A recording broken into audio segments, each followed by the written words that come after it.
শ্রীকৃষ্ণ তার জীবন এবং উপদেশের মাধ্যমে সবসময় সত্যের ওপর জোর দিয়েছেন। সত্যের পথে চলা মানুষকে বহু প্রতিকূলতার মুখোমুখি হতে হয়, কিন্তু শেষ পর্যন্ত জয় সত্যেরই হয়।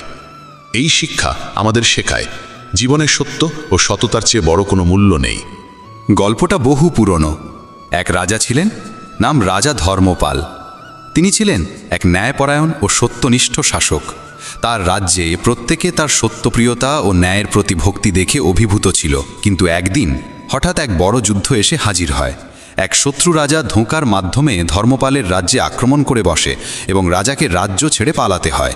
ধর্মপাল ঠিক করলেন তিনি সত্যের পথেই থাকবেন, ফলাফল যাই হোক না কেন। তিনি যুদ্ধে অংশ নিতে অস্বীকার করেন, কারণ তিনি এটিকে অধর্ম মনে করেছিলেন। এই সিদ্ধান্তের ফলে তাকে রাজ্য ছেড়ে দিতে হয় এবং তিনি বনে গিয়ে এক সাধারণ জীবন যাপন করতে শুরু করেন। তার এই সিদ্ধান্তে তার আশেপাশের লোকেরাও ধীরে ধীরে তাকে ছেড়ে চলে যায়। কিন্তু ধর্মপাল কখনো সত্যের পথ ছেড়ে দেননি। সময় কেটে গেল, তিনি বনের মধ্যে সত্য ও ধর্মের পথেই জীবন কাটাতে থাকলেন। কোনোদিন মিথ্যার আশ্রয় নেননি এবং সব বিপদকে ধৈর্যের সঙ্গে মোকাবিলা করেছেন। একদিন ভগবান শ্রীকৃষ্ণ তার এই সত্যনিষ্ঠা ও ধর্মের প্রতি অবিচল মনোভাব দেখে স্বয়ং আবির্ভূত হন। তিনি বললেন, ধর্মপাল, তোমার এই সত্য ও ধর্মের প্রতি অবিচলতা আমাকে সন্তুষ্ট করেছে। আমি তোমার এই পথকে আশীর্বাদ দিচ্ছি এবং তোমাকে আবার তোমার রাজ্য ফিরে পাওয়ার সুযোগ দিচ্ছি।